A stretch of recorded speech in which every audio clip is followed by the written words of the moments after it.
عليكم ورحمة الله وبركاته. أعوذ بالله من الشيطان الرجيم. بسم الله الرحمن الرحيم. ربي اشرح لي صدري ويسر لي أمري واحلل عقدة من لساني يفقهوا قولي. ربي زدني علما ربي زدني علما ربي زدني علما. يا أيها الذين آمنوا اتقوا الله وقولوا قولا سديدا ஃபதுகுரூனி அதுகுருக்கும். நீங்கள் என்னை நினைவு கூறுங்கள், நான் உங்களை நினைவு கூறுவேன் அப்படிங்கிற அல்லாஹுடைய வார்த்தைக்கு இணங்க அல்லாஹுவை நினைவு கூறுவதற்காக இங்கு அமர்ந்திருக்கக்கூடிய உங்கள் மீதும் என் மீதும் அல்லாஹுடைய அன்பும் அருளும் அவனுடைய மன்னிப்பும் என்றென்றும் நிலவி இருக்க பிரார்த்தித்தவளாக என்னுடைய இந்த அமர்வை துவங்குகின்றேன். அல்ஹம்துலில்லாஹ். அல்லாஹ் தன்னுடைய திருமறை குர்ஆன்ல சொல்லி காட்டுறான், வல்லதீன ஆமனு வ அமிலு ஸாலிஹாத் ஃபீ ரௌலாத்தில் ஜன்னா. எவர்கள் நம்பிக்கை கொண்டு நல்லறங்கள் செய்கிறார்களோ அவர்கள் சுவனத்து பூங்காவில் இருப்பார்கள் அப்படின்னு அல்லாஹ் தன்னுடைய திருமறை குர்ஆன்ல முஹ்மீன்களுக்கு ஒரு வாக்குறுதியை கொடுக்கிறான். அல்லாஹ் தன்னுடைய நேசர்களுக்காக, தன்னை பயந்து அஞ்சி நடக்கிற மனிதர்களுக்காக தான் சொர்க்கத்தை தயாரிச்சு வச்சிருக்கிறதா சொல்லி காட்டுறான்.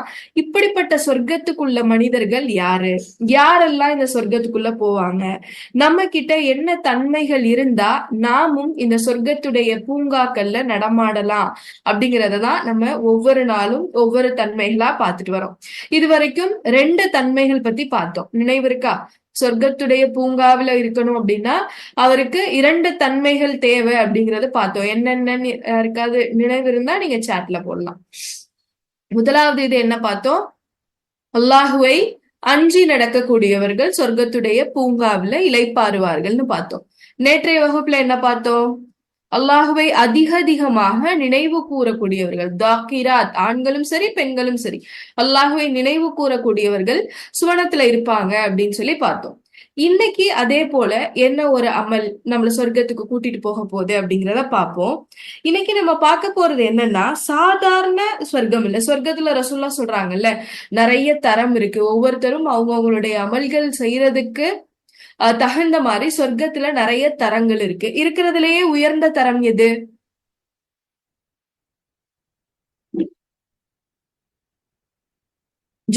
ஜன்னத்துல் ஃபிர்தௌஸ்.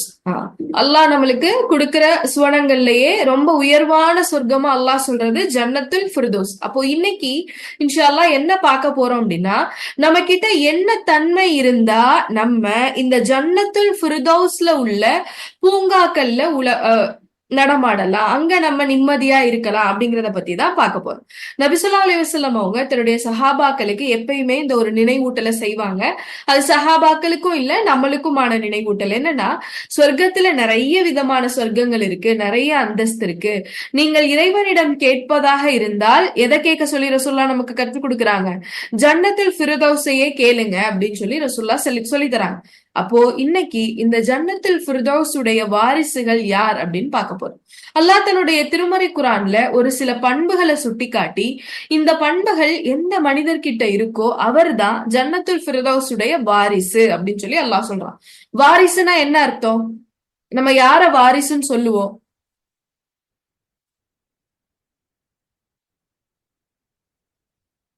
யார நம்ம வாரிசுன்னு சொல்லுவோம்?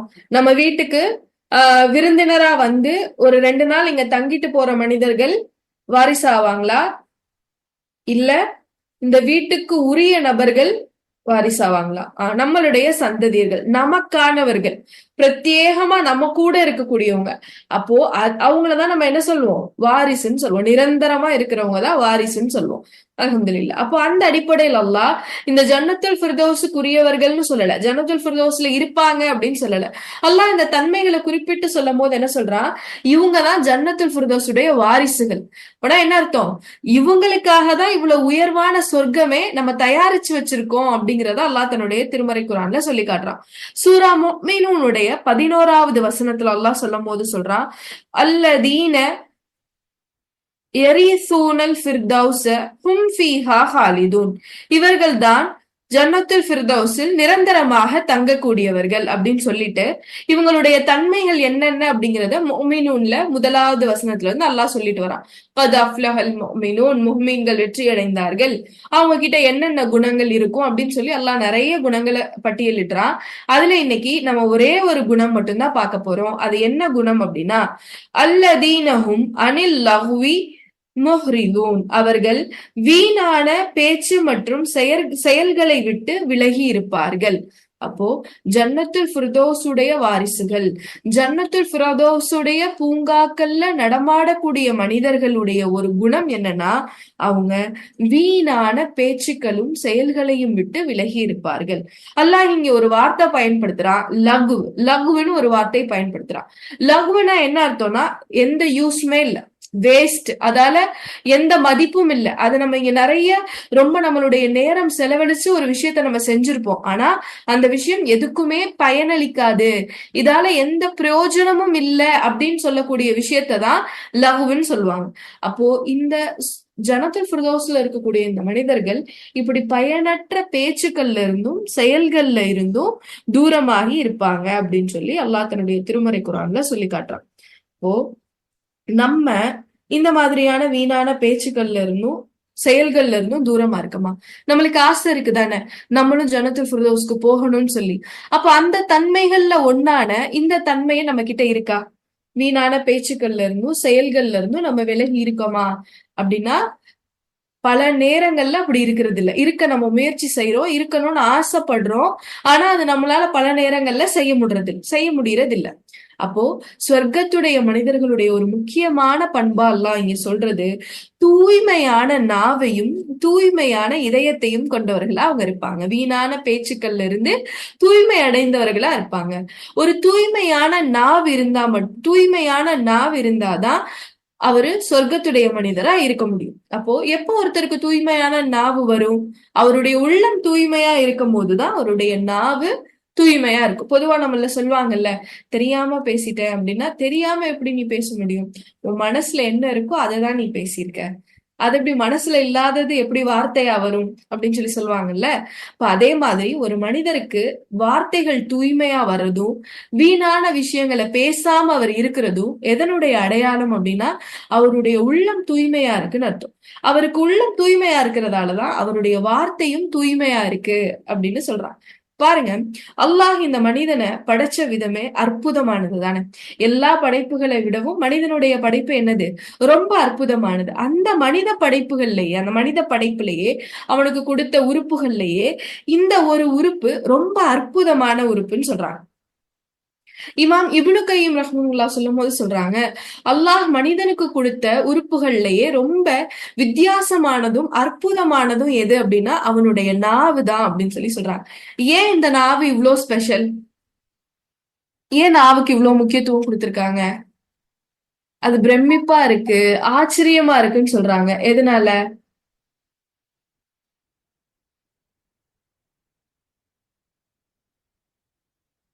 ஏன் நாவை பார்த்தா ஆச்சரியமா இருக்குன்னு இமாம் சொல்லக்கூடிய நோக்கம் என்ன? ஏன்னா இந்த நாவு தான் நம்மளுடைய எல்லா உறுப்புகளையும் காயமும் படுத்தும் அன்பும் செலுத்துங்கிறீங்களா? சரி உஷா. சரி பாருங்க, இப்ப இந்த நாவு தான் எப்படி இருக்கு அப்படின்னா, நம்மளுடைய எல்லா உறுப்பையும் தொடர்புல வச்சிருக்கிறது இந்த நாவு மட்டும்தான். இப்ப என்னுடைய உறுப்பு கை இருக்கு. இந்த கைக்கு ஒரு பிரச்சனை அப்படின்னா அதை வெளியில கொண்டு வருது யாரு? நாவு.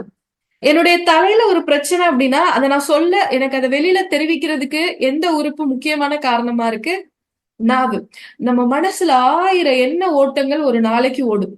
அதை வெளியில கொண்டு வர உறுப்பு எது? நாவுதான். அப்போ அல்லாஹ் இத ஒரு மனிதனுக்கு அருளா கொடுத்திருக்கான். யோசிச்சு பாருங்களேன், நல்லா பேசிட்டே இருக்கோம், திடீர்னு ஒரு 2 நாள் நம்மளால பேச முடியலன்னா நமக்கு எப்படி இருக்கும்? பேச்சு வரல, திடீர்னு நின்றுச்சு. இப்ப இந்த கோவிட் நேரத்துலலாம் ஒரு சிலருக்கு டேஸ்ட் நாக்குல இருந்து போயிருச்சு, ஒரு சிலருக்கு ஸ்மெல் போயிருச்சு. அப்ப எனக்கு தெரிஞ்ச ஒருத்தவங்களுக்கு அவங்களுக்கு ஸ்மெல் போயிருச்சு. அந்த ஸ்மெல் போயிருச்சுங்கிறத அவங்களால ஏத்துக்கவே முடியல. என்ன ஸ்மெல்னாலும் எனக்கு வரவே மாட்டேங்குது அப்படின்னு அவங்க பாக்குறவங்க எல்லார்கிட்டையும் புலம்புறாங்க. இப்பெல்லாம் நம்மளுக்கு ஒண்ணு கொடுத்துட்டு அதை நம்ம கிட்ட இருந்து எடுக்கும் போது அது நமக்கு எவ்வளவு ஒரு பாதிப்பா இருக்கு. இப்ப அதே மாதிரி ஒரு பேச்சு நம்ம கிட்ட நின்றுச்சு, ஒரு 2 நாளைக்கு நம்மளுக்கு பேச்சு வரல அப்படின்னா நம்ம நிலைமை என்ன ஆகும்?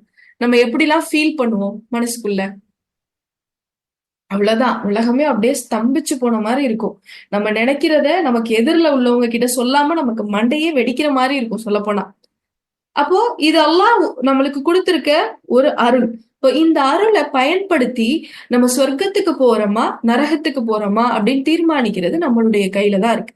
அப்போ இந்த அருளை மையமாக்கி தான் அல்லாஹ் அவர் சொர்க்கவாசியா நரகவாசியா அப்படிங்கிறத தீர்மானிக்கிறார். இந்த அருளை ஒரு மனிதர் எப்படி பயன்படுத்துறாரு அப்படிங்கிறத பொறுத்துதான் அவர் சொர்க்கத்துடைய பூங்காக்கள்ல இருக்க போறாரா இல்ல நரகத்துடைய நெருப்புல இருக்க போறாரா அப்படிங்கிறது முடிவு செய்யப்படுது. நம்ம இந்த அருளை சரியா பயன்படுத்துறோமா? நம்மளுடைய அருளான இந்த நாவு நம்மள ஜன்னத்துல் ஃபிர்தௌஸுக்கு கூட்டிட்டு போயிருமா?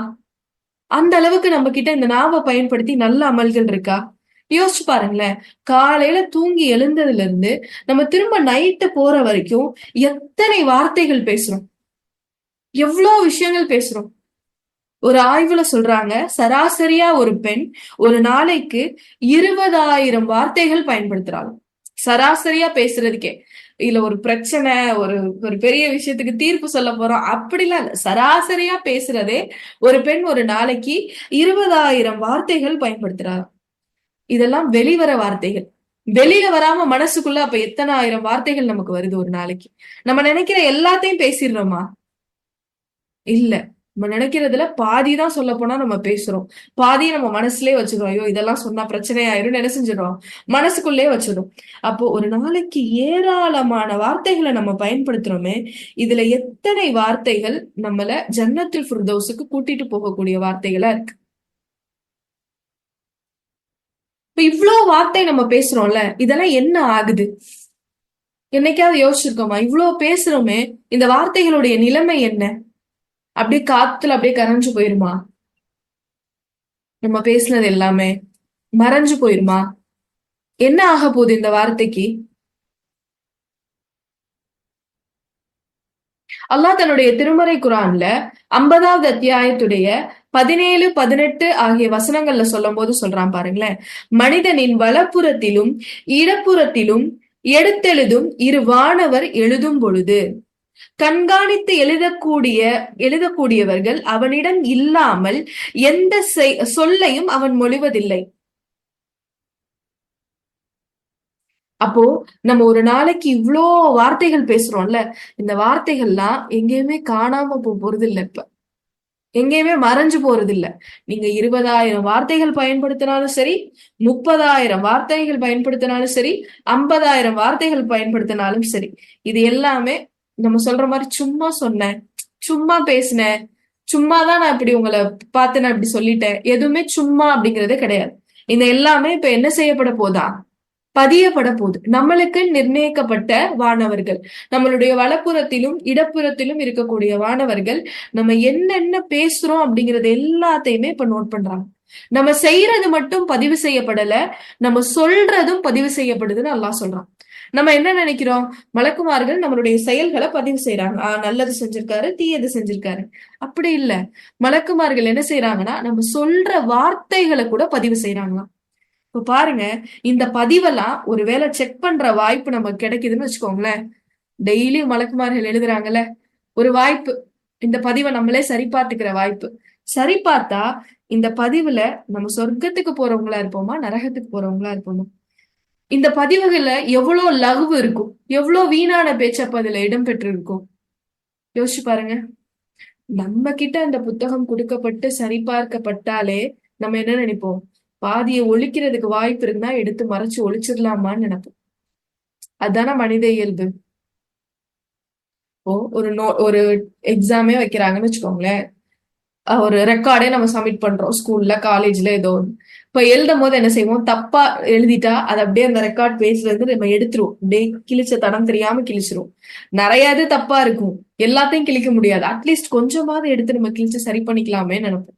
அப்ப அதே மாதிரி ஒருவேளை அல்லாஹ் நம்மளுடைய பதிவேட்டை நம்ம கிட்ட கொடுத்து, நீ பேசின வார்த்தைகள் எல்லாத்தையும் நீனே சரிபார்த்துக்கோ அப்படின்னு சொல்லி கொடுத்தா நம்மளுடைய நிலைமை என்ன ஆகும்? அதுல எவ்வளவு தேவையில்லாத பேச்சு நம்ம பேசியிருப்போம். அப்படி சரிபார்க்க கொடுக்கும் போதுதான் நம்மளுடைய நிலைமையே நம்மளுக்கு தெரியும், எவ்வளவு நம்ம பேசியிருக்கோம் அப்படிங்கிறது.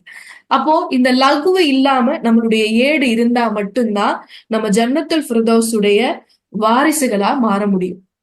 இப்போ எதெல்லாம் அல்லாஹ் இங்க லகுவுன்னு சொல்றான்? வீணான பேச்செல்லாம் என்னென்னவா இருக்கும்னு நினைக்கிறீங்க? இதெல்லாம் வீணான பேச்சு. பேசுறத பத்தி நம்மளுக்கு புதுசான விஷயங்கள் இல்ல. எதெல்லாம் வீணான பேச்சா இருக்கும்? புறம் பேசுறது. வேற எது வீணான பேச்சு? எல்லாருமே புறம் தான் சொல்றீங்க. புறம், ஓகே. இப்ப பாருங்க, எதெல்லாம் இந்த வீணான பேச்சு கீழே வருதுங்கிறத பாருங்க. நோட் பண்ணி வச்சுக்கோங்க. இதெல்லாம் என்ன செய்யுங்க, ஒரு பேனா இருந்ததுன்னா இல்ல மொபைல்ல ரிமைண்டர் இருந்தா கூட நோட் பண்ணி வைங்களேன். இந்த லகுவு ஒண்ணு கூட நம்ம கிட்ட இல்லாம இருக்காது. சுபஹானல்லாஹ். நான் இதுக்காக என்னன்னா இந்த லகுவுல வருது அப்படின்னு பாக்குறதுக்காக இந்த கிளாஸ்க்காக ப்ரிப்பேர் பண்ணும்போது எனக்கே கொஞ்சம் மனசு கவலையாயிருச்சு, கஷ்டமாயிருச்சு. என்ன அல்லாஹ் இவ்வளவு நம்மள்ட்ட இருக்கே, அல்லாஹ் நம்மள மன்னிப்பானா? ஏதாவது ஒரு கட்டத்துல இதுல நம்ம செஞ்சிருக்கோமே, ஏதாவது ஒரு வகையில இந்த பிரிவுல நம்ம வந்துட்டோமே, இப்ப அல்லாஹ் என்னுடைய பேச்ச லவ்வு இல்லாத பேச்ச ஆக்கி வைடாயா அல்லாஹ் அப்படிங்கிற எண்ணம் தான் நம்ம மனசுல வரும். பாருங்க அல்லாஹ் எதெல்லாம் லகுவுன்னு சொல்றான்னு. முதல்ல பொய் பேசுறது வீணான பேச்சு. பொய்யை பத்தி நம்மளுக்கு நிறைய விஷயம் தெரியும். ஒரு முஹ்மீன் அப்படிங்கறது என்ன செய்ய மாட்டாரு, பொய் பேச மாட்டாரு. பொய் பேசுறது பெரும் பாவங்கள்ல ஒண்ணு. ரெண்டாவது எது லவ் அப்படின்னா, வீணான விவாதங்களில் ஈடுபடுவது. தேவையில்லாத விஷயத்த பத்தி ஆர்கியூமெண்ட் பண்ணிட்டே இருக்கிறது. நான் சரி இல்ல நீ சரி அப்படிங்கறத நிரூபிக்கிறதுக்காக. இப்ப ஏன் இந்த ஆர்கியூமெண்ட் வருது? ஒரு ரெண்டு பேர் விவாதம் பண்றாங்கன்னா சரி அப்படின்னு நம்மளால ஏன் விட்டுட்டு போக முடியல? நம்ம மேலோட்டமா பார்க்கும்போது வீணான விவாதங்களில் ஈடுபடாதீங்க. விவாதம் செய்யாமல் தன்னுடைய கருத்து சரி என தெரிந்தும் யார் விவாதம் செய்யவில்லையோ அல்லாஹ் அவருக்கு சொர்க்கத்தை தருகிறான். இதெல்லாம் நம்ம மேலோட்டமான செய்தியா படிச்சுட்டு போறோம்ல. விவாதம் செய்யக்கூடாது ஏன்? ஏன்னா விவாதம் செய்யும் போது நம்ம மனசுல ஒரு எண்ணம் வந்துரும், நான் சொல்றதுதான் சரி, நான் தான் சிறந்தவன் அப்படின்னு நிரூபிக்கிறதுக்காக தான் நம்ம விவாதம் எப்பயுமே செய்யும். அப்ப நான் தான் சிறந்தவன், நம்மளே ப்ரூவ் பண்ண நினைக்கிறோம். நம்ம சரியானவங்க, நம்ம உண்மையானவங்கன்னு ப்ரூவ் பண்ண நினைக்கிறோம். நம்ம தான் சரி அப்படின்னு. யாருக்கு தான் சரியானவன் அப்படிங்கிறதுக்கு யார் தான் தகுதியானவன்? அல்லாஹ் ஒருவன் தான் தகுதியானவன். அப்ப வீணான விவாதங்கள்ல ஈடுபடுறது லவ். நபி ஸல்லல்லாஹு அலைஹி வஸல்லம் அவங்க ஒரு முறை நடந்து வரும்போது ஒரு ரெண்டு மனிதர்கள் என்ன செய்யறாங்க, சண்டை போட்டு பேசிட்டு இருக்காங்க, மாத்தி மாத்தி ஆர்கியூ பண்ணிட்டு இருக்காங்க. அப்ப ரசூல்லா ஒரு மனிதர் பக்கத்துல நின்னுட்டே இருக்காங்க. கொஞ்ச நேரத்துல ரசூல்லா நகல ஆரம்பிச்சிடுறாங்க. அப்ப ரசூல்லாட்ட கேக்குறாங்க, ஏன் ரசூல்லா நீங்க போயிட்டீங்க? இந்த மனிதர் அமைதியா இருந்த வரைக்கும் இவருக்காக மலக்குமார்கள் அவர் என்ன செஞ்சுட்டு இருந்தாங்க, திட்டிட்டும் ஏசிட்டும் இருந்தாங்க. இப்ப இவர் அந்த வேலையை செய்ய ஆரம்பிச்சோடனே மலக்குமார்கள் அந்த இடத்தை விட்டு போயிட்டாங்க. மலக்குமார்கள் இல்லாத இடத்துல நானும் இருக்க விரும்பல, நானும் வந்துட்டேன் அப்படின்னு சொல்லி ரசூல்லா சொல்றாங்க. அப்போ பொய் பேசுறது வீணான பேச்சு, வீணா விவாதிக்கிறது, நான் சொல்றதுதான் சரி அப்படின்னு பேசுறது லவ். மூணாவது புறம். புறம் என்னது? லவ். வீணான ஒரு பேச்சு. புறம் பேசக்கூடிய நாவை உடைய மனிதர்கள் சொர்க்கத்துல இருக்க போறது இல்ல. இப்ப இந்த புறத்தை பத்தி நம்மளுக்கு நிறைய விஷயங்கள் தெரியும், நிறைய நம்ம கேட்டிருப்போம். நபி ஸல்லல்லாஹு அலைஹி வஸல்லம் அவங்க கூட சொல்றாங்கல்ல, மெஹராஜுடைய பயணத்துல நான் போகும்போது ஒரு சில மனிதர்கள் இரும்பு நகங்களை கொண்டு தங்களுடைய முகங்களையும் தங்களுடைய நெஞ்சு பகுதிகளையும் கீறிட்டு இருந்தாங்க. இவங்க யாரு அப்படின்னு கேட்கும் போது இவங்க பூமியில புறம் பேசி தெரிஞ்சவங்க அப்படின்னு சொல்லி ரசூலுல்லாஹ்க்கு சொல்லப்பட்டு. அதே போல அல்லாஹ் தன்னுடைய திருமறை குர்ஆன்ல சொல்றாங்கல்ல, வைலுல்லி குல்லி ஹுமஸதின் லுமஸா, குறை சொல்லி புறம் பேசி திரியிற ஒவ்வொருவருக்கும் கேடுதான். அதே போல அல்லாஹ் தன்னுடைய திருமறை குர்ஆன்ல இன்னொரு இடத்துல சொல்றான், இந்த புறம் பேசும் நபர்களுக்கு ஒரு ஒரு உவமை அல்லாஹ் வச்சு சொல்றான். என்ன உவமை அது? புறம் பேசுறவங்களுக்கு அல்லாஹ் ஒரு உவமை சொல்றான்ல, தன்னுடைய சகோதரனுடைய மாமிசத்தை சாப்பிடுறதுக்கு சமம். நீங்க அதை விரும்புவீங்களா சாப்பிடுறதுக்கு? நல்லா கேக்குறோம். நம்ம நினைக்கிறோம் இந்த புறம் அப்படிங்கிறது ஒரு தப்பு தானே, ஒரே ஒரு விஷயம்தான், மத்தவங்கள பத்தி நம்ம பேசுறோம் அவ்வளவுதான். புறம்ன்றது உண்மைதான், பொய் கூட கிடையாது. நபி ஸல்லல்லாஹு அலைஹி வஸல்லம் சொல்றாங்கல்ல, புறம் பேசாதீங்க, உங்க சகோதரர் இல்லாத போது நீங்க அவங்கள பத்தி பேசாதீங்க. இப்ப சஹாபாக்கள் கேக்குறாங்க, யா ரசூலுல்லாஹ் நான் அவரை பத்தின உண்மையை தான் பேசுறேன், பொய் பேசல, அவரை பத்தின உண்மையான செய்திகளை தான் நான் பேசுறேன். இப்ப ரசூலுல்லாஹ் சொல்றாங்க, அவங்கள பத்தி உண்மையா அவர் இல்லாத போது பேசுனீங்கன்னா அது புறம், அவர்கிட்ட இல்லாததை நீங்க சொன்னீங்கன்னா அது அவதூறு அப்படின்னு ரசூலுல்லாஹ் சொல்றாங்க. இப்ப இது ஒரே ஒரு விஷயம்தான், அவங்கள பத்தி பேசுறது. இந்த ஒரு விஷயத்துக்காக அல்லாஹ் ஏன் இவ்வளவு பெரிய தண்டனைகள் கொடுக்கிறான்? இரும்பு நகங்களால அவங்களே கீறிக்கிறதும், கேடு நல்லா சபிக்கிறதும், உங்களுடைய சகோதரனுடைய மாமிசத்தை நீங்க சாப்பிடுறீங்கன்னு அல்லாஹ் ரொம்ப இத கடுமையான உவமைகளை கொண்டு சொல்றதும். அப்படி யாராவது விரும்புவோமா? சகோதரனுடைய மாமிசத்தை சாப்பிட விரும்புவோமா? அதெல்லாம் ஒரு அருவருப்பான ஒரு உவமை. அல்லாஹ் சொல்றதுக்குரிய காரணம் என்ன? புறம் ஏன் பேசுறோம் அப்படிங்கறத நம்ம உணர்ந்தோம்னா, இதுக்கு ஏன் அல்லாஹ் இவ்வளவு கடுமையான தண்டனைகள் கொடுக்குறான் அப்படிங்கறத நம்ம உணர்ந்துக்க முடியும். புறம் நம்ம எதனால பேசுறோம்? ஒருத்தரை இழிவுபடுத்துறதுக்காக பேசுறோம். ஒருத்தரை மத்தவங்க கிட்ட கேலி பண்றதுக்காக பேசுறோம். அந்த ஒரு மனிதர் என்னைய விட தாழ்ந்தவர் அப்படின்னு நிரூபிக்கிறதுக்காக பேசுறோம். அதுக்காக தானே பேசுறோம். ஒருத்தர் இல்லாத போது அவரை பத்தி பேசுறதுடைய நோக்கம் என்ன? தெரியுமா? அவங்க லோன் வாங்கி கார் வாங்கியிருக்காங்களாம். அப்போ அவர் லோன் வாங்குறாரு, நான் லோன் வாங்கல அப்படிங்கிறத நிரூபிக்க, நான் சரி உயர்ந்தவன் அப்படின்னு நிரூபிக்க. அவங்க செஞ்ச ஒரு செயலை அவங்க இல்லாத போது மத்தவங்கள்ட்ட கேலி பண்ணி அதை ஒரு கேளிக்கையா மாத்த. அப்போ நம்ம வெளிப்படையா பார்க்கும்போது புறம் அப்படிங்கிறது ஒரு சின்ன தவறா தெரியும். ஆனா அதுக்கு பின்னாடி பாத்தீங்கன்னா பொறாமையினுடைய வெளிப்பாடா புறம் பேசுறோம். பெருமை அடிக்கிறதுக்காக நம்ம புறம் பேசுறோம். மத்தவங்கள தாழ்வா நினைக்கிறதுக்காக இப்ப நம்ம புறம் பேசுறோம். அப்ப புறம் ஒரு குற்றமா இல்ல பல குற்றங்களுடைய தொகுப்பா? பல குற்றங்களுடைய தொகுப்பு தான் இப்ப புறம். அதனாலதான் அல்லாஹ் இந்த ஒரு குற்றத்துக்கு இவ்வளோ கடுமையான தண்டனைகளை சொல்றான். அருவருப்பான உவமைகள் எல்லாம் அல்லாஹ் சொல்லி காட்டுறான். அப்போ இந்த வீணான பேச்சுக்கள்ல பொய் ஒரு வீணான பேச்சு, வீணா விவாதிக்கிறது ஒரு லவ்வு, புறம் பேசுறது ஒரு லவ்வு, அடுத்தது அவதூறு சொல்வது ஒரு லவ். ஒருத்தர்கிட்ட இல்லாத ஒரு விஷயத்த பத்தி அவர் இல்லாத போது அவங்க செய்யாத விஷயத்த பேசுறது என்னது? அவதூறு. அவதூறு பேசுறவங்களுக்கு அல்லாஹ் கடுமையான தண்டனைகளை தன்னுடைய திருமறை குரான்ல சுட்டி காட்டுறான். இது நம்ம பல இடத்துல கேட்டிருப்போம். அடுத்தது எது ஒரு வீணான பேச்சு அப்படின்னா பிறரை தாழ்வாக எண்ணுவது. நம்ம மட்டும்தான் உயர்ந்தவர்கள் அப்படின்னு நினைச்சிட்டு மத்தவங்கள மட்டப்படுத்தி பேசுறதும் வீணான பேச்சு. இத ஒரு இறை நம்பிக்கையாளர் செய்யவே மாட்டார். நபி ஸல்லல்லாஹு அலைஹி வஸல்லம் அவங்க எப்பயுமே அப்படி செஞ்சதே கிடையாது. ரசூல்லா தன்னை விட கீழே இருக்கிறவங்களுக்கு தான் எப்பயுமே என்ன செய்வாங்க? மரியாதை கொடுப்பாங்க.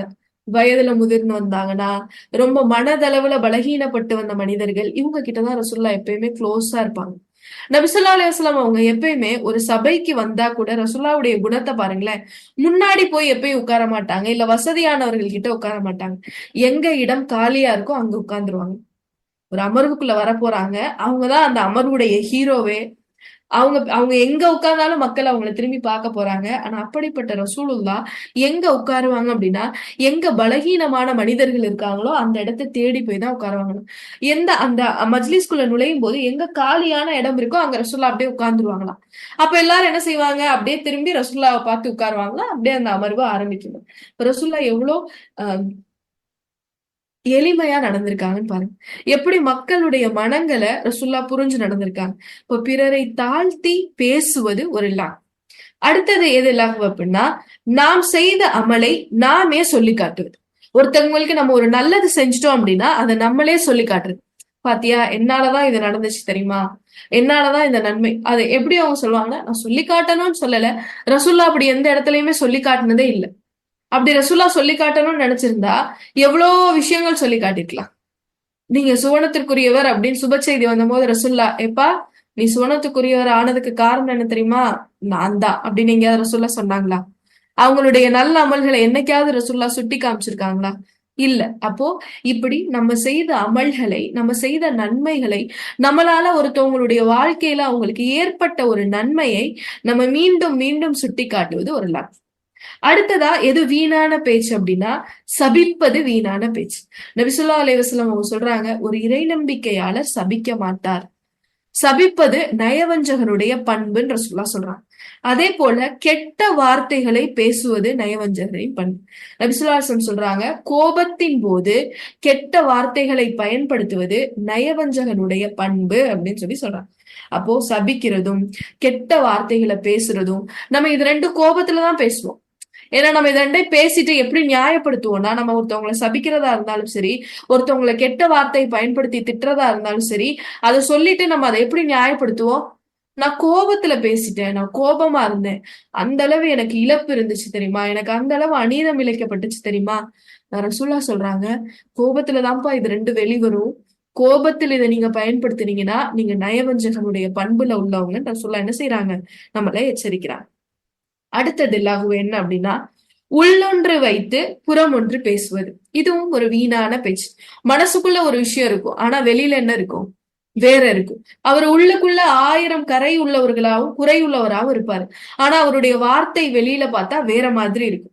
நபி ஸல்லல்லாஹு அலைஹி வஸல்லம் சொல்றாங்கல்ல, இரட்டை முகம் உடையவர்கள் நாளை மறுமை நாளில் 2 நாக்கு உடையவர்களாக வருவாங்க. 2 நாக்கும் எப்படி இருக்கும்னா நெருப்பாலான நாக்கா இருக்குமா அந்த 2 நாக்கும். இரட்டை முகமுடையவர்கள் இப்படி நாளை மறுமையில என்ன செய்வாங்க, வருவாங்க அப்படின்னு சொல்லி ரசூலுல்லாஹ் சொல்றாங்க. இரட்டை முகம்னா என்ன அர்த்தம்? யாருக்காவது 2 முகம் இருக்குமா? பூமியில இரட்டை முகமா வாழ்பவர்கள் மறுமையில இரட்டை நாவுடையவர்களாக இருப்பார்கள் அப்படின்னு சொல்றாங்களே. இரட்டை முகம்னா அப்ப என்ன? 2 பேச்சு பேசுது. இங்க ஒரு பேச்சு, அங்க ஒரு பேச்சு. அவங்கள பார்க்கும்போது ஒண்ணு, அவங்க இல்லாத போது ஒண்ணு.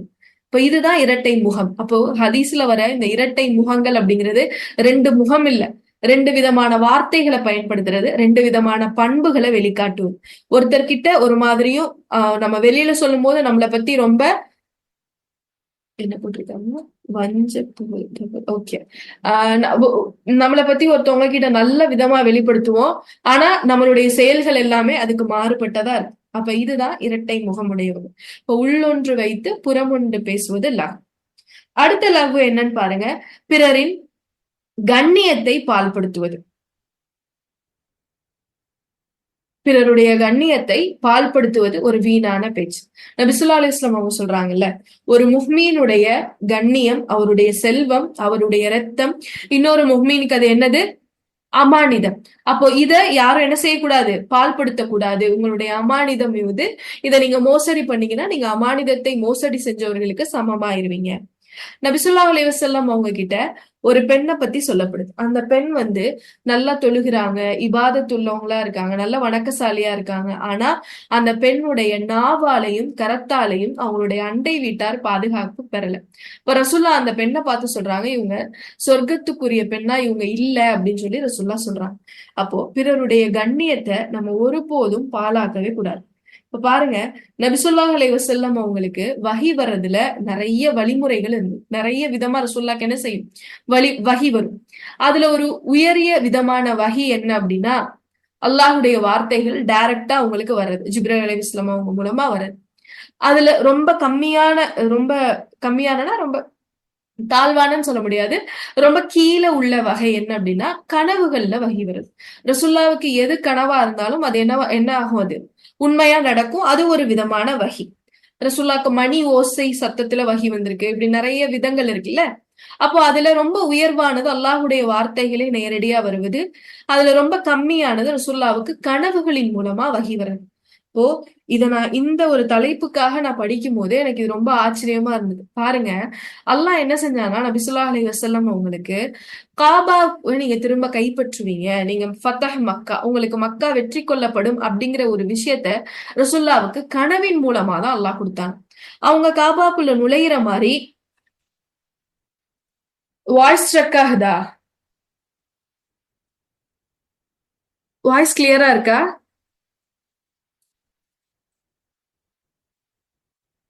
ஓகே. இல்ல, ஒரு ஒரு சிலர் விட்டு விட்டு கேக்குதுன்னு போடுறாங்க. நான் கேக்குறேன். சரி பாருங்க, அப்போ நபி ஸல்லல்லாஹு அலைஹி வஸல்லம் அவங்களுக்கு அவங்க காபாவை வெற்றி கொள்வாங்க அப்படிங்கிற விஷயத்த அல்லாஹ் என்ன செய்யறான் அப்படின்னா கனவின் மூலமா அவங்களுக்கு அறிவிக்கிறான். கனவுல அவங்க காபாக்குள்ள போகிற மாதிரி அவங்க ஒரு காட்சியை பாக்குறாங்க. அதே நேரம் ஆயிஷா ரலியல்லாஹு அன்ஹு மேல ஒரு அவதூறு வருது தெரியுமா? ஆயிஷா ரலியல்லாஹு அன்ஹு மேல ஒரு அவதூறு பரவுது. அந்த அவதூறை அல்லாஹ் எப்படி நிராகரிச்சா? இந்த அவதூறு பொய் அப்படிங்கிறத அல்லாஹ் எப்படி கொடுத்தா? நபி ஸல்லல்லாஹு அலைஹி வஸல்லம் அவங்களுக்கு வஹியின் மூலமா கொடுத்தான். அப்போ ஒரு பெண்ணுடைய கண்ணியம் பாதுகாக்கப்படுறதுக்காக அல்லாஹ் தன்னுடைய வஹியுடைய முறைகளிலேயே சிறந்த முறை அல்லாஹ் என்ன செஞ்சா, பயன்படுத்தினா. அப்போ அப்படிப்பட்ட கண்ணியத்தை இன்னைக்கு நம்ம எவ்வளோ ஈஸியா பிறரை பத்தி பேசிடுறோம், எவ்வளவு ஈஸியா பேசிடுறோம். நம்மளுக்கு அது சாதாரண விஷயம். ஆனா அல்லாஹ் சொல்றான், இது எதுவுமே சாதாரணம் இல்ல. இது எல்லாத்தையும் நான் என்ன செய்யறேன், பதிவு பண்ணிட்டே இருக்கேன். இந்த பதிவுகளுக்கு நீங்க என்கிட்ட பதில் சொல்லணும்னு அல்லாஹ் சொல்றான். நபி ஸல்லல்லாஹு அலைஹி வஸல்லம் அவங்க என்ன செய்யறாங்க, காபாவை பார்த்துட்டு சொல்றாங்க, நீ எவ்வளோ பரிசுத்தமானதா இருக்க, உன்னுடைய வாசனை எவ்வளோ ரொம்ப தூய்மையானதா இருக்கு, நீ எவ்வளவு தூய்மையானதா இருக்க. ஆனா ஒரு இறை நம்பிக்கையாளருடைய கண்ணியம் உன்னுடைய கண்ணியத்தை விட சிறந்ததுன்னு சொல்றான். நம்ம காபாவை எவ்வளவு ஒரு கண்ணியமான ஒரு பொருளா பாக்குறோம், அப்படிதானே? அங்க எங்கேயும் குப்பை, அங்க போனா நம்ம அங்க கீழே எதுவும் குப்பை போட்டுற மாட்டோம். அங்க எதுவும் நம்ம தேவையில்லாத எந்த விஷயத்தையும் செஞ்சிட மாட்டோம். அப்ப காபாவுக்கு கொடுக்கிற கண்ணியத்தை விட ரசூல்லா சொல்றாங்க, ஒரு இறை நம்பிக்கையாளருக்கு கொடுக்கப்பட வேண்டிய கண்ணியம் அதை விட சிறந்தது அப்படின்னு சொல்லி சொல்றாங்க. அப்போ பிறருடைய கண்ணியத்தை பால்படுத்துற வகையில நம்ம என்ன செஞ்சுக்க கூடாது, நடந்து கொள்ள கூடாது. பிறருடைய கண்ணியத்தை நம்ம எப்படி பால்படுத்துறது, எப்படி செய்வோம் அத? மத்தவங்களுடைய கண்ணியத்தை நம்ம எப்படி பால்படுத்துவோம்? அவங்கள பத்தின குறைகளை வெளியில பரப்புறது. அவங்கள அவங்கள பத்தி இழிவா பேசுறது, அவங்கள பத்தின குறைகளை வெளியில பரப்புறது. நபி ஸல்லல்லாஹு அலைஹி வஸல்லம் அவங்க ஒரு முறை நடந்து போயிட்டு இருக்கும்போது 2 மண்ணறைகளை தாண்டி ரசூல்லா வராங்க. அந்த மண்ணறைகளை தாண்டி வரும்போது ரசூல்லா சொல்றாங்க, இந்த மண்ணறைகள்ல இருக்கக்கூடிய 2 மனிதர்களுக்கும் இந்த நேரத்துல அல்லாஹ்வுடைய வேதனை வந்துட்டு இருக்கு அப்படின்னு சொல்லி சொல்றாங்க. அல்லாஹ்வுடைய வேதனை வந்துட்டு இருக்கா? என்ன செஞ்சிருப்பாங்க அவங்க? ஏதாவது பெரிய தவறு செஞ்சிருப்பாங்களோ அப்படின்னு நினைச்சா இல்ல. அதுல ஒரு மனிதர் யார் அப்படின்னா, சிறுநீர் கழிச்சதற்கு பின்பு அதை சரியா தூய்மை செய்யாத மனிதர். இன்னொரு மனிதர் யார் அப்படின்னா, பிறருடைய கண்ணியத்தை பாழ்படுத்துவதே தன்னுடைய வேலையாக வைத்திருந்த மனிதர். குறைகள் கூறி திரிந்த மனிதர். அப்போ அவருடைய மன்னரைய அல்லாஹ் அவர்களுக்கு வேதனைக்குரியதா மாத்தினார். அவர் இறை நம்பிக்கையாளர் தான். ஆனா அவர் என்ன விஷயத்த செஞ்சுட்டு இருந்தாரு? நம்மளுக்கு ஒரு எண்ணம் இருக்குல்ல, இறை நிராகரிப்பாளர்களுக்கு மட்டும்தான் அல்லாஹ் சொன்ன எல்லா தண்டனையும் நம்ம நினைச்சுக்கிறோம். அதுல யாருக்கும் இருக்கு? இறை நம்பிக்கையாளர்களா இருந்து அல்லாஹுடைய பேச்சுக்கு மாறு செய்யறவங்களுக்கு இருக்கு. இப்போ இங்க நபி ஸல்லல்லாஹு அலைஹி வஸல்லம் அவங்க மண்ணறையில கடுமையான வேதனைன்னு ஒரு நபரை பார்த்து சொல்லி அவர் என்ன குணமுடையவரா இருந்தாருன்னா, பூமியில பிற மனிதர்களுடைய கண்ணியத்தை பால்படுத்துறவரா இருந்தாரு. அப்புறம் சொல்லாங்க இருந்து ஒரு குச்சியை உடைச்சு அந்த மண்ணறையில வச்சுட்டு, இந்த குச்சியுடைய அந்த பச்சை காயிற வரைக்கும் இவங்களுடைய வேதனை என்ன செய்யப்படும், லேசாக்கப்படும் ரசூலுல்லாஹ் சொல்லிட்டு போறாங்க. இப்ப அவங்களுடைய வேதனை எந்த அளவு இருந்திருந்தா, அவங்க எந்த அளவு அதுக்குள்ள வேதனை செய்யப்பட்டிருந்தா, நபி ஸல்லல்லாஹு அலைஹி வஸல்லம் அவங்க ஒரு குச்சியை உடைச்சு வச்சு இது காயிற வரைக்கும் அவங்களுக்கு ஒரு ஒரு நிம்மதி கிடைக்கட்டும் அப்படின்னு சொல்லி வச்சுட்டு போயிருக்காங்க. அப்போ பிறருடைய கண்ணியத்தை பாழ்படுத்துற வகையில நம்ம பேசக்கூடிய எல்லா வார்த்தைகளுமே லகுவுதான், வீணான பேச்சுதான். அடுத்தது பாருங்க, எது வீணான பேச்சுனா, நாம் செய்யாததை பற்றி பேசுவது. வெளியில நம்ம என்ன செய்வோம், நிறைய விஷயங்கள் பேசுவோம். ஆனா அது ஒன்னையுமே நம்ம என்ன செய்ய மாட்டோம், நம்மளுடைய வாழ்க்கையில பயன்படுத்த மாட்டோம். நம்மளுக்கு பேசுறதுக்கு நல்லா இருக்கும். இப்போ இது உதாரணமா இதை யாருக்கு சொல்லலாம்னா, அழைப்பு பணியில இருக்கக்கூடிய மனிதர்களுக்கு சொல்லலாம். இப்ப இந்த மாதிரி பயான் நம்ம பண்றோம், ஆனா அதை நம்ம செய்யறோமா? அப்படி செய்யல அப்படின்னா இப்ப நான் பேசுனது எல்லாமே வீணான பேச்சு. இதால எனக்கு ஒரு நன்மையுமே கிடையாது. அப்போ தான் செய்யாத ஒன்றை பிற மனிதர்களுக்கு எத்தி வைக்கிறது லவ், வீணான பேச்சு. அடுத்து பாருங்க, எது வீணான பேச்சு அப்படின்னா, தவறான எண்ணம் கொள்ளல் வீணான பேச்சா. நம்ம ஒருத்தரை பத்தி தவறா பேசுவது நம்மளுடைய நாவு செய்யக்கூடிய புறம். அறிஞர்கள் சொல்றாங்க, ஒரு சிலரை பற்றி நீங்கள் தவறாக எண்ணுவது உங்கள் உள்ளம் பேசுகின்ற புறம் அப்படிங்கிறாங்க. இப்போ நம்ம வாயில சொன்ன புறம் எவ்வளவு இருக்கு, அதை தாண்டி அப்ப நம்ம உள்ளம் எவ்வளவு புறம் பேசியிருக்கு. பிறரை பற்றி தவறான எண்ணம் கொள்ளுவது நம்மளுடைய உள்ளங்கள் பேசுகின்ற புறம் அப்படின்னு சொல்லி அறிஞர்கள் சொல்றாங்க. அப்ப இதுவும் லகுவாக கருதப்படுது. நபி ஸல்லல்லாஹு அலைஹி வஸல்லம் அவங்களுடைய காலத்துல நபி ஸல்லல்லாஹு அலைஹி வஸல்லம் அவங்க ஒரு இடத்துல உட்கார்ந்துருக்காங்க. உட்காரும் போது அவங்க சஹாபாக்களுக்கு மத்தியில உட்கார்ந்துருக்காங்க. உட்கார்ந்துருக்கும் போது ரசூலுல்லாஹ் சொல்றாங்க, இப்ப ஒரு மனிதர் வருவாரு, அவரு சொர்க்கத்திற்குரிய மனிதர் அப்படின்னு சொல்லி சொல்றாங்க. சொன்ன உடனே சஹாபாக்கள் எல்லாம் ஆர்வமா பாக்குறாங்க. பார்த்தா ஒரு மனிதர் உள்ள வராரு, தன்னுடைய காலணிகளை கழட்டி கையில எடுத்துக்கிட்டு வராரு. இவர் தானா அப்படின்னு பாக்குறாங்க. அவர் அவர் வந்துட்டு போயிடுறாரு. திரும்ப மறுநாள் நபி ஸல்லல்லாஹு அலைஹி வஸல்லம் அவங்க சஹாபாக்களோட உட்கார்ந்து இருக்கும் போது சொல்றாங்க, இப்போ ஒரு மனிதர் வருவாரு, அவர் சொர்க்கத்திற்குரிய மனிதர் அப்படின்னு சொல்லி. யாருன்னு ஆர்வமா பாக்குறாங்க. சஹாபாக்களுக்கு எப்பயுமே ஒரு ஆர்வம் இருக்கும். ரசூலுல்லாஹ் இந்த மாதிரி ஏதாவது ஒரு விஷயம் சொல்லிட்டா அதை உடனே தெரிஞ்சுக்கணும்னு நினைப்பாங்க. நான் உங்களுக்கு ஒரு நல்ல அமலை அறிவிக்கட்டுமா, உங்கள சிறந்தவர் யார் தெரியுமா, இந்த மாதிரி எல்லாம் ரசூல்லா சொல்லிட்டா சஹாபாக்களுக்கு ஆர்வம் தாங்க முடியாது, அது என்னன்னு கேட்டுக்கணும். அப்ப ரசூல்லா திரும்பவும் சொல்றாங்க, சொர்க்கத்திற்குரிய மனிதர் நீங்க பாக்கணுமா, இப்ப வர்றவர் சொர்க்கத்திற்குரிய மனிதர் அப்படின்னு சொன்ன உடனே சஹாபாக்களுக்கு எல்லாம் ஆர்வம் ரொம்ப மேலே அதிகமாகி அப்படியே யார் வரான்னு பாக்குறாங்க. அதே மனிதர் திரும்ப வர்றாரு. மூன்றாவது முறையும் நபி ஸல்லல்லாஹு அலைஹி வஸல்லம் அவங்க சஹாபாக்களோட அமர்ந்திருக்கும் போது சொல்றாங்க, சொர்க்கத்திற்குரிய மனிதரை நீங்க பாக்கணுமா, இப்போ வர்றவர் தான் சொர்க்கத்திற்குரிய மனிதர் அப்படின்னு சொல்லி ஆர்வமா இருக்காங்க. அப்பயும் அதே மனிதர் வராரு. இப்போ அப்துல்லா இப்னு அம்ர் இப்னு ஆஸ் ரலியல்லாஹு அன்ஹு சொல்றாங்க, நபி ஸல்லல்லாஹு அலைஹி வஸல்லம் அவங்க இப்படி தொடர்ந்து சொன்னதால எனக்கு ஆர்வம் ரொம்ப அதிகமாயிருச்சு. அவர் என்ன அப்படி ஸ்பெஷலா செய்யறாருன்னு நான் தெரிஞ்சுக்க விரும்பினேன். அதனால நான் அந்த மனிதரை சந்திக்க போனேன். அவர்கிட்ட போய் நான் சொன்னேன், இந்த மாதிரி எனக்கும் என்னுடைய தந்தைக்கும் ஒரு பிரச்சனை. 3 நாள் நான் என் தந்தை கிட்ட பேச மாட்டேன்னு சொல்லிட்டேன். அந்த 3 நாள் நான் உங்க வீட்டுல இருந்துக்கட்டுமா அப்படின்னு சொல்லி கேக்குறாங்க.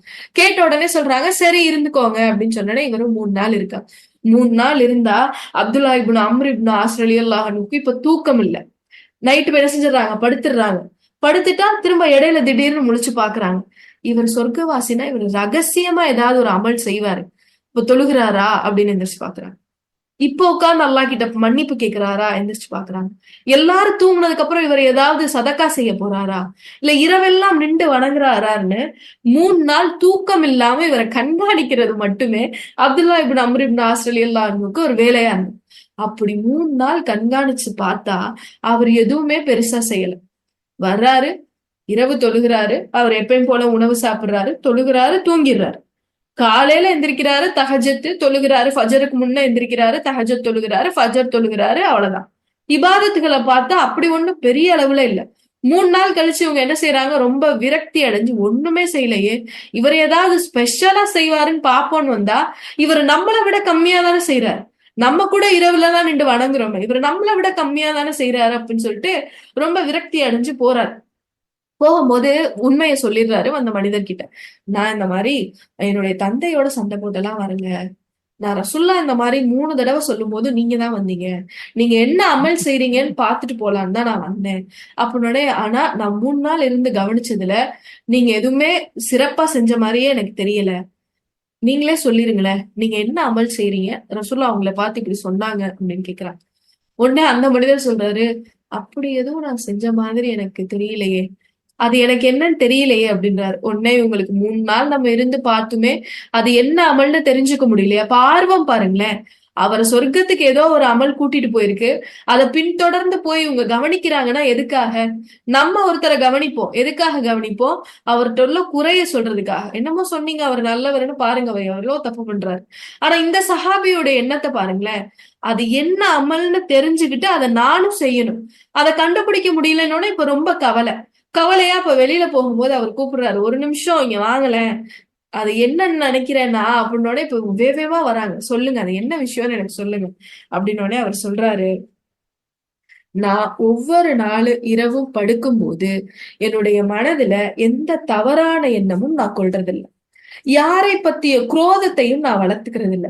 எந்த பெருமையும் நான் கொள்றது இல்ல. எந்த பொறாமையும் நான் படுறது இல்ல. யாரையும் நான் வெறுக்கிறது இல்ல அப்படின்னு ஒரு சில விஷயங்களை சொல்றாரு. இப்ப சொன்ன உடனே இப்ப இந்த சஹாபி சொல்றாரு, ஆமா ஆமா, நீங்க சொர்க்கத்திற்குரிய மனிதரா கண்டிப்பா இருப்பீங்க அப்படின்னு சொல்லி சொல்றாங்க. இப்ப இது கஷ்டமான வேலை தானே, நம்மளால இதை செய்ய முடியுமா?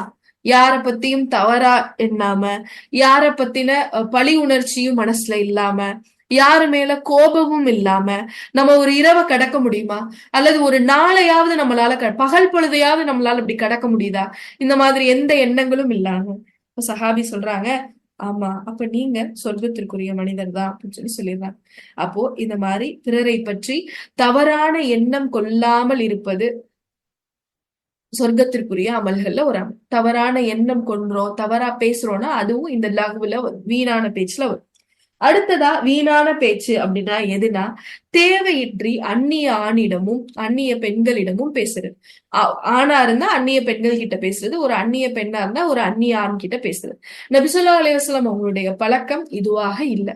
நம்ம என்ன பேசினாலும் ஒரு ரசூலுல்லாஹ் அனுமதிக்காத, இஸ்லாம் நமக்கு அனுமதிக்காத ஒரு வரையறைக்குள்ள நின்று நம்ம பேசுறத அல்லாஹுடைய பார்வையில் அது எப்படி இருக்குன்னா ஒரு லாகுவா இருக்கு, வீணான பேச்சா இருக்கு, நம்மளுக்கு நாமளே நஷ்டம் விளைவிச்சுக்க கூடிய பேச்சா இருக்கு. இப்போ பாருங்க, இது எல்லாமே லஹ்வுல வரும். அப்போ ஜன்னத்துல் ஃபிர்தௌஸ்ல ஒரு மனிதர் இருக்கணும்னா இது வரைக்கும் எத்தனை லஹ்வு சொன்னோம்? யாரும் நோட் பண்ணிருக்கீங்களா? எத்தனை லஹ்வு நம்ம சொன்னோம்? 12 விஷயங்கள் சொல்லியிருப்போம். லவ்ல 12 விஷயங்கள் சொல்லியிருப்போம். இது தவிர்த்து இன்னும் நிறைய இருக்கு. குறை சொல்றது, பொய் பேசுறது, இதை தாண்டி இன்னும் நம்ம ஏற்கனவே நம்மளுக்கு தெரிஞ்சிருக்கும்ல வீணான பேச்சுகள், இது எல்லாமே இப்ப இதுல வரும். அப்போ எந்த ஒரு மனிதர் இந்த 12 விதமான லவ்வுல இருந்தும் தன்னை காத்து வாழ்கிறாரோ அவருதான் இப்ப ஜன்னத்துல் ஃபிர்தௌஸுடைய வாரிசாக முடியும் அப்படின்னு அல்லாஹ் தன்னுடைய திருமறை குர்ஆன்ல சொல்லி காட்டுறான். அப்போ நம்ம சுவனம் அடையணும், சொர்க்கத்திற்குரிய மனிதர்களா நம்ம மாறணும் அப்படின்னா இந்த வீணான பேச்சுக்களை விட்டு நம்மளுடைய நாவை பாதுகாக்க வேண்டும். அது கஷ்டம், ஈஸியான விஷயம் இல்ல, கஷ்டம்தான். ஆனா அதுக்காக நம்ம என்ன செய்யணும்? முயற்சிக்கணும். ஒரு நீண்ட நெடிய ஒரு ஹதீஸ் ஒண்ணு இருக்கு. முஆத் இப்னு ஜபல் ரலியல்லாஹு அன்ஹு நபி ஸல்லல்லாஹு அலைஹி வஸல்லம் அவங்க கிட்ட பேசுற ஒரு ஹதீஸ். எனக்கு ஏதாவது ஒரு நன்மையை கற்றுக் கொடுங்க அப்படின்னு சொல்லும் போது ரசூலுல்லாஹ் நீங்க தொழுகுங்க, நோன்பு வைங்க, ஜகாத் கொடுங்க அப்படின்னு நிறைய விஷயங்கள் சொல்றாங்க. சொல்லிட்டு சொல்றாங்க, இது எல்லாத்துக்கும் உள்ள ஒரு ஆணி வேர் என்ன தெரியுமா? தொழுகை. அப்படி ஒவ்வொன்னா சொல்லிட்டே வராங்க. சொல்லிட்டு ரசூலுல்லாஹ் இறுதியா சொல்றாங்க, இந்த அமல்களை எல்லாத்தையும் கட்டி காக்க போறது எது தெரியுமா? உங்களுடைய நாவடக்கம் அப்படின்னு சொல்லி சொல்றாங்க. அப்போ உங்களுடைய நாவு மட்டும் உங்களுடைய கண்ட்ரோல்ல இல்ல அப்படின்னா நீங்க செஞ்ச எல்லா நல்ல அமல்களையும் இப்ப இந்த நாவு அழிச்சிடும். எப்படி அல்லாஹுவை நினைவு கூறக்கூடிய ஒவ்வொரு வார்த்தையும் நம்மளுடைய பாவங்களை அழிக்குதோ அதே போல நம்ம பேசக்கூடிய இந்த வீணான பேச்சுக்கள் நம்மளுடைய இபாதத்துகளை அழிக்குது. எவ்வளவு சிரமப்பட்டு நம்ம ஒவ்வொரு இபாதத்தையும் செய்யறோம். சாதாரணமா நம்ம பேசக்கூடிய இந்த வார்த்தைகள் இந்த இபாதத்துகளை இப்ப அழிக்கக்கூடியதா இருக்கு. ரசூலுல்லாஹ் சொல்றாங்க, இந்த எல்லா விஷயங்களும் உங்களுடைய தொழுகை, நோன்பு, ஜக்காத், உங்களுடைய ஹஜ், உங்களுடைய அமல்கள் எல்லாத்தையும் கண்ட்ரோல் பண்றது எது தெரியுமா? இந்த நாவு அப்படின்னு சொல்லி சொல்றாங்க. சொன்ன உடனே இப்ப முஆத் ரலியல்லாஹு அன்ஹு ரசூலுல்லாஹ்ட்ட கேக்குறாங்க, யா ரசூலுல்லாஹ், பேசுறதா ஒரு மனிதருடைய முடிவை தீர்மானிக்கிறது? பேச்சா அவரை சொர்க்கத்துக்கா நரகத்துக்கான்னு முடிவு பண்ண போறது? நம்ம பேசுற வார்த்தைகளை கூடவா அல்லாஹ் கணக்கிடுறான் அப்படின்னு அவங்க என்ன கேக்குறாங்க? ரசூலுல்லாஹ் பத்தி கேக்குறாங்க.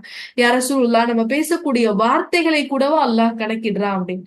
ரசூலுல்லாஹ் சொல்றாங்க, முஆதே, நாளை ஒவ்வொரு மனிதரும் நரகத்துல முகம் குப்புற இழுத்து கொண்டு போய் வீசப்படுவதுடைய காரணம் அவர்களுடைய நாவுகள் தாங்கிறது உங்களுக்கு தெரியாதா அப்படின்னு சொல்லி கேக்குறாங்க. அதே போல ஒரு மனிதர் நபி ஸல்லல்லாஹு அலைஹி வஸல்லம் அவங்க கிட்ட வந்து கேக்குறாரு, யா ரசூலுல்லாஹ், என்ன பாதுகாக்கக்கூடிய ஒரு விஷயத்த நீங்க எனக்கு கற்றுக் கொடுங்க. இந்த ஒரு விஷயத்த செஞ்சா நான் நரக நெருப்புல இருந்து பாதுகாக்கப்படணும். அப்படி ஒரு விஷயத்த எனக்கு நீங்க கற்றுக் கொடுங்க அப்படின்னு சொன்ன உடனே ரசூலுல்லாஹ் சொல்றாங்க, உங்களுடைய நாவை சரிபார்த்து கொள்ளுங்கள். நீங்க பேசுறது சரிதானா, தேவைதானா அப்படிங்கறத என்ன செய்யுங்க? நீங்க சரிபார்த்து கொள்ளுங்க. உங்களுடைய வீடுகளிலேயே நீங்கள் தங்கி இருங்கள். அப்படின்னா என்ன அர்த்தம்? வீட்டை விட்டு வெளியிலே போக கூடாதா? உங்களுடைய நாவை நீங்க சரி பார்த்துக்கோங்க, அதை உங்க கண்ட்ரோல்ல வைங்க. உங்களுடைய வீடுகள்ல நீங்க தங்கி இருங்க அப்படின்னா ரசூலுல்லாஹ் என்ன சொல்றாங்கன்னா, உங்களோட விஷயத்துல மட்டும் நீங்க உங்களுடைய கவனத்தை செலுத்துங்க.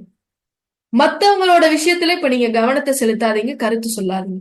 அல்லாஹ் நம்மளுடைய வாழ்க்கைக்காக இந்த பூமியில அனுப்பிச்சிருக்கானா, இல்ல மற்றவர்களுடைய வாழ்க்கைக்கு விமர்சிக்கிறவங்களா நம்மள அனுப்பிச்சிருக்கானா? நம்ம மற்றவர்களுடைய வாழ்க்கையுடைய நீதிபதிகள் இல்லைல்ல. மத்தவங்களை விமர்சிக்கிறது நம்மளுடைய வேலை இல்லைல்ல. ரசூலுல்லாஹ் சொல்றாங்க, நீங்க நரக நெருப்புல இருந்து பாதுகாக்கப்படணும்னா உங்களுடைய நாவுகளை சரி பார்த்துக்கோங்க. உங்களுடைய வீடுகள்ல நீங்க இருங்க, உங்க அளவுல இருங்க, உங்க வேலையை நீங்க பாருங்க அப்படிங்கறத ரசூலுல்லாஹ் சொல்றாங்க. சொல்லிட்டு சொல்றாங்க, உங்களுடைய பாவங்களை எண்ணி அழுது அல்லாஹ்விடம் மன்னிப்பு கேளுங்க. இது மூணையும் நீங்க செஞ்சீங்கனாலே நீங்க நரக நெருப்புல இருந்து பாதுகாக்கப்படலாம் அப்படின்னு சொல்லி சொல்றாங்க. இமாம் ஷாஃபி இந்த நாவை பயன்படுத்துறத பத்தி சொல்றாங்க. இமாம் ஷாஃபி ரஹ்மத்துல்லாஹ் சொல்லும் போது, நீங்க ஒரு வார்த்தையை பேசணும்னு நினைச்சீங்கன்னா, நீங்க ஒரு வார்த்தை மொழியணும்னு ஆசைப்பட்டீங்கன்னா அந்த வார்த்தையை பத்தி முதல் யோசிச்சு பாருங்க. அது பயனுள்ள வார்த்தையான்னு யோசிங்க. அது பயனுள்ளதாக தெரிந்தால் நீங்க பேசுங்க. அதுல உங்களுக்கு சந்தேகம் இருந்தால் அந்த சந்தேகம் தெளிவாக நிவர்த்தி அடையும் வரை அதை பத்தி பேசாதீங்க அப்படின்னு சொல்றாங்க. அதே போல இமாம் ஷாஃபி இன்னொரு ஒரு விஷயமும் இந்த நாவை பத்தி சொல்லும் போது சொல்றாங்க, பேசும் பொழுது யோசிச்சு பேசுங்க. பேசுறதுக்கு முன்னாடி யோசிச்சு பேசுங்க. ஏன்னா ஒன்ஸ் நீங்க பேசிட்டீங்க, ஒரு தடவை நீங்க பேசிட்டீங்க அப்படின்னா இப்போ அந்த வார்த்தைகள் உங்களுடைய கண்ட்ரோல்ல இருக்காது. மாறா நீங்க தான் அந்த வார்த்தையுடைய கண்ட்ரோல்குள்ள இப்ப போயிருவீங்க. ஏன்னா நம்ம வார்த்தையை நம்மளுடைய வாய்கள்ல இருந்து வெளிப்படுத்துற வரைக்கும் தான் அது நம்மளுடைய கண்ட்ரோல். வெளிப்படுத்திட்டோம், அதுல ஒரு பொய் இருக்கு, ஒரு குறை இருக்கு, ஒரு புறம் இருக்கு, மத்தவங்களை இழிவுபடுத்துது, மத்தவங்களை கண்ணியத்தை பாழ்படுத்துது அப்படின்னா இப்ப இந்த வார்த்தை நம்மள ஆளக்கூடியதா மாறிடும். இப்ப இந்த வார்த்தை நம்மள அல்லாஹ் கிட்ட கொண்டு போய் குற்றவாளிகளா நிப்பாட்டும். அப்போ ஒவ்வொரு முறை நாம் பேசும் போதும் யோசிச்சு பேசக்கூடியவங்களா இருக்கணும் அப்படின்னு சொல்றாங்க. இப்ப பாருங்க, இந்த லகுவ ஃபுல்லா நம்ம பார்த்தோம்ல, எதெல்லாம் வீணான பேச்சு. இந்த வீணான பேச்சு முழுக்க யாருதான் இருக்கா? இந்த வீணான பேச்சு முழுக்க யாரு இருக்கா? இப்ப தொழுகையில யாரு இருப்பா? நம்மளும் அல்லாஹும் இருப்போம். நோன்புல யார் இருப்பா? நம்மளும் அல்லாஹும் இருப்போம். ஜக்காத்துல யார் இருப்பா? நமக்கும் அல்லாஹும் உள்ள ஒரு விஷயம். ஹஜ்ஜில நமக்கும் அல்லாஹும், உம்ரால நமக்கும் அல்லாஹும். இந்த லவ்வுல யார் இருக்கா? நம்மளும் ஷைத்தான் அப்படிங்கிறத விட நம்மளும் இன்னொரு மனிதரும் அதுல சம்பந்தப்பட்டிருக்கா, மற்றவர்கள் அதுல சம்பந்தப்பட்டிருக்கா. இப்ப பாருங்க, அல்லாஹ் முன்னாடி நம்ம போய் நிக்கும் போது நமக்கும் அல்லாவுக்கு மட்டும் உள்ள விஷயம்னு வச்சுக்கோங்களேன், எப்படியாவது கெஞ்சி கெதறியாவது அல்லாஹ் ஏதாவது ஒரு வகையில நம்ம மேல கருணை பார்வை பார்த்துட்டான்னு வச்சுக்கோங்களேன், தப்பிச்சிடலாம். ஆனா நம்மளுடைய விஷயங்கள்ல மூன்றாவதா ஒரு நபர் வந்து இப்ப நிக்க ஆரம்பிச்சிட்டாங்கன்னா அல்லாஹ் முன்னாடி நம்மளுடைய விசாரணை ரொம்ப கடினமானதா மாறி. அப்போ நம்ம சொர்க்கத்திற்குரிய மனிதர்களா மாறணும்னா இந்த லகுவுல இருந்து விலகி இருக்கும். இந்த லகுவுல இருந்து நம்ம விலகி இருந்துட்டோம்னா நம்மளும் அல்லாஹும் மட்டும்தான் நம்மளுடைய கேள்வி கணக்குல இருப்போம். பிற மனிதர்கள் அதுல என்ன செய்ய மாட்டாங்க, வர மாட்டாங்க. பிற மனிதர்கள் நம்மளுடைய கணக்குல வர ஆரம்பிச்சுட்டா எத்தனை மனிதர்கள் வர்றது யோசிச்சு பாருங்க. எவ்வளோ பேரை பத்தின குறைகள், எவ்வளோ பேரை பத்தின பொய், இல்ல அவங்கள பத்தின அவதூறு பேசியிருப்போம், அவங்கள தாழ்வா பேசியிருப்போம், அவங்க கண்ணியத்தை பாழ்படுத்தியிருப்போம். இப்போ இந்த மாதிரியான விஷயங்கள்ல இருந்து நம்ம தவிர்த்துக்கிட்டா நம்மளும் ஜன்னத்துல் ஃபிர்தௌஸ் உடைய வாரிசுகளா மாறணும். அப்போ இதெல்லாம் நம்ம எப்படி தவிர்த்து, அப்போ ஒரு இறை நம்பிக்கையாளர் என்ன செய்வாரு, எப்படி இருப்பாரு? அல்லாஹ் சொல்லும் போது சொல்றான், அவங்க இந்த வீணான பேச்சுகள் பேசக்கூடிய இடத்தை விட்டு கடந்து போயிருவாங்க. இப்ப நம்மளுக்கு தோணலாம்ல, நான் இவ்வளவு நாள் பேசிட்டேன், இப்ப இனி பேசாம இருக்க நான் என்ன செய்யறது? அந்த இடங்கள்ல அப்படி பேசக்கூடிய இடங்கள்லயும் அவங்க பார்த்தா அந்த இடத்தை விட்டு என்ன செஞ்சிருவாங்கன்னா விரைவா கடந்து போறவங்களா இருப்பாங்க. அந்த இடத்தை கடந்து போயிட்டு அடுத்து எங்க அவங்க போவாங்க? அல்லாஹ்வை நினைவு கூர்ற இடங்கள்ல போய் அவங்க உட்கார்ந்துருவாங்க. அப்போ இந்த வீணான பேச்சுகள்ல இருந்து தவிர்த்துக்கூடிய ஒரே வழி இப்படி பேசக்கூடிய இடங்கள்ல இருந்து நம்ம தவிர்த்து போறது. அப்படி பேசக்கூடிய சந்தர்ப்பம் வந்தா அல்லாஹ்வை அந்த இடத்துல நினைவு கூறி அந்த விஷயத்த நம்ம தடுக்கிறோம். இதெல்லாம் தான் நம்மள வீணான பேச்சுல இருந்து தவிர்க்கக்கூடியதா இருக்கு. லகுவுக்கு நம்ம ரெண்டு அர்த்தம் பார்த்தோம். வீணான பேச்சு பார்த்தோம், இன்னொன்னு என்ன பார்த்தோம்? வீணான செயல்கள்ல இருந்து அவங்க பாதுகாப்பு பெற்றவங்களா இருப்பாங்க. அந்த செயலையும் அவங்க செய்ய மாட்டாங்க. இப்ப வீணான செயல்னா எதெல்லாம் வீணான செயல்? எதெல்லாம் வீணான செயல்?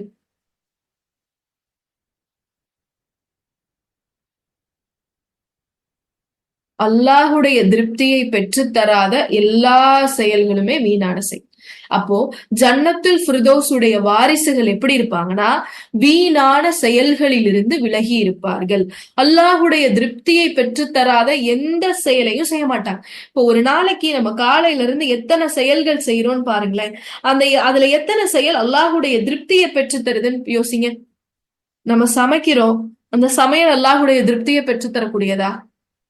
பெற்றுத்தரக்கூடியதுதான். உங்களுடைய குடும்பத்தினருக்காக நீங்க செய்யற ஒவ்வொரு விஷயமும் உங்களுக்கு சதக்கா. தன்னுடைய குடும்பத்தில் இருக்க நபர்களுக்காக ஒரு மனிதர் உழைக்க போறாருன்னா அது அவர் ஜிஹாதை விட அது அவர் சிறந்த ஒரு நன்மையில இருக்காருன்னு சொல்றாங்க. இப்ப அது நல்லது. அதை தாண்டி நம்ம செய்யற பணிவிடைகள் எல்லாமே நம்மளுக்கு நன்மை. அதை தாண்டி நம்ம செய்யற ஒவ்வொரு செயலும் அல்லாஹ்வுக்கு விருப்பம் இல்லாத செயல்களா மாறும். சும்மா உட்காந்து பேசுறோம், இல்ல ஏதோ ஒரு காட்சி பாக்குறோம், டிவி பாக்குறதுல நம்மளுடைய பெரும்பாலான நேரத்தை நம்ம செலவழிக்கிறோம். அப்ப இதெல்லாம் அல்லாஹுடைய திருப்தியை பெற்று தராத செயல்கள். இன்னும் என்னன்னா நம்மளுடைய மன இச்சைப்படி வாழ்வு. நமக்கு என்ன தோணுதோ அதை செய்யறது. மன இச்சைகளை கடவுளாக்கி கொண்டார்கள் அப்படின்னு அல்லாஹ் சொல்றான். மன இச்சைகளின்படி வாழ்வது. ரொம்ப அப்செட்டா இருக்கா, பணம் நிறைய செலவழிச்சு ஷாப்பிங் போறது. ரொம்ப மனக்கவலையா இருக்கா, ஏதாவது ஒரு உணவை வாங்கி சாப்பிடுறது. அப்ப இது எல்லாமே வீணான செயல்கள்ல வருது. இப்போ அல்லாஹுடைய திருப்தியை பெற்றுத்தராத எல்லா செயல்களுமே என்னதான் வீணான செயல். அப்போ சொர்க்கத்திற்குரிய வாரிசுகள், ஜன்னத்துல் ஃபிர்தௌஸ்ல இருக்கக்கூடிய மனிதர்கள் இந்த வீணான சொல்களிலிருந்தும் செயல்களிலிருந்தும் விலகி இருப்பார்கள். இப்போ இப்படிப்பட்ட மனிதர்களா நீங்களும் நானும் இருந்தோம் அப்படின்னா நம்ம ஆசைப்படுற மாதிரியே சொர்க்கத்துல உயர்ந்த சொர்க்கமான ஜன்னத்துல் ஃபிர்தௌஸ் அப்படிங்கிற சொர்க்கத்துல இருக்கிறதுக்கான வாய்ப்பு நம்மளுக்கு இருக்கு இன்ஷா அல்லாஹ். இப்போ இவ்வளவு விஷயங்கள் நம்ம பார்த்தோம்ல, இதுல புறம் பேசக்கூடாது, இல்ல பொய் சொல்லக்கூடாது, மத்தவங்களை பத்தி அவங்க கண்ணியத்தை பால்படுத்துற மாதிரி நம்ம பேசக்கூடாது, இதுல நன்மைகளும் இருக்கு. இப்போ ஒரு மனிதர் தவறான மனிதர்னு வச்சுக்கோங்களேன், அவர் ஒரு பயங்கரமான தப்பு செய்யறாரு, அந்த தப்பால கொஞ்சம் பேர் பாதிக்கப்படுறாங்க. நான் பேச மாட்டேன்ப்பா, அவரோட கண்ணியத்தை நான் பால்படுத்த மாட்டேன், நான் யார்கிட்ட இதை பத்தி சொல்ல மாட்டேன்னு நம்ம இருந்தோம்னா அது நீங்க இன்னொரு மனிதருக்கு செய்யற அநீதம். இப்போ இதெல்லாம் பேசிக், இது நமக்கு புரியும்ல. அப்போ சிலருக்கு அநீதம் இழைக்கப்படும் போது அவங்க தப்பானவங்க அப்படிங்கறத நம்ம சொல்றதால இப்ப நம்ம என்ன செய்ய மாட்டோம், வீணான பேசுற உள்ளவங்களா மாற மாட்டோம். இப்ப புறம் பேசுறதுக்கு எப்ப அனுமதி இருக்குன்னு தெரியுமா? ஒரு அநீதமான அரசர் இருந்தா அப்போ அங்க இருக்கக்கூடிய மனிதர்கள் புறம் பேசுறதுக்கு அனுமதி இருக்கு. ஏன்னா அப்படி பேசும்போதுதான் அவர் என்ன அநீதம் செய்யறாருங்கிறது தெரியும். பொய்க்கு சில இடத்துல அல்லாஹ் அனுமதி கொடுத்திருக்கான். ஆனா இந்த வரம்புகளை மீறி இந்த விஷயங்கள் போகும்போது அது என்னவா மாறுது, வீணான பேச்சுக்களா மாறுது. இப்போ இந்த வீணான பேச்சுக்கள்ல இருந்து நம்ம தவிர்த்துக்க கூடியவங்களா இருக்கும். இறுதியா ஒரே ஒரு அரபு கவிஞர் எழுதின ஒரு கவிதையை மட்டும் சொல்லி அமர்வனா நிறைவு செய்யும். மனிதர்களை பார்த்து அவர் சொல்றாரு, மனிதர்களே உங்களுடைய நாவை பாதுகாத்துக் கொள்ளுங்கள், உங்களையே அது காயப்படுத்தக்கூடியதாக ஆக்கிக் கொள்ளாதீர்கள். இந்த நாவு சிலருடைய மண்ணறைகளில் அவர்களை காயப்படுத்தக்கூடிய பாம்புகளாக இருக்கின்றது. இந்த பொழுது எத்தனை மனிதர்கள் அவர்களுடைய மண்ணறைகளில் அவர்களுடைய நாவுகளால் கொல்லப்பட்டு கொண்டிருக்கிறார்கள் என்பது உங்களுக்கு தெரியுமா அப்படின்னு சொல்லி சொல்றான். பாருங்க, நம்ம நினைக்கிறோம் சாதாரண ஒரு விஷயமா நினைக்கிறோம், சாதாரண பேச்சா நினைக்கிறோம். ஆனா இந்த ஒரு பேச்சு ஒரு மனிதரை அல்லாஹ் கிட்ட நெருக்கவும் வைக்குது, அல்லாஹ்வை விட்டு தூரமாக மாற்றுது. நபி ஸல்லல்லாஹு அலைஹி வஸல்லம் அவங்க சொல்றாங்கல்ல, நீங்கள் ஒரு பேச்ச பேசுறீங்க, அந்த ஒரு வார்த்தை அல்லாஹ்வை திருப்திப்படுத்துற வார்த்தையா இருந்தா அது உங்களை அல்லாஹ் கிட்ட கூட்டிட்டு போகுது, உங்களை சொர்க்கத்துல கொண்டு போய் சேர்க்குது. நீங்க ஒரு வார்த்தை பேசுறீங்க, அது அல்லாஹுடைய கோபத்தை பெற்று தரக்கூடிய வார்த்தையாக இருந்தா அது அல்லாஹுவை விட்டு உங்களை தூரமாக்குது, உங்களை நரகத்துல கொண்டு போய் சேர்க்குது.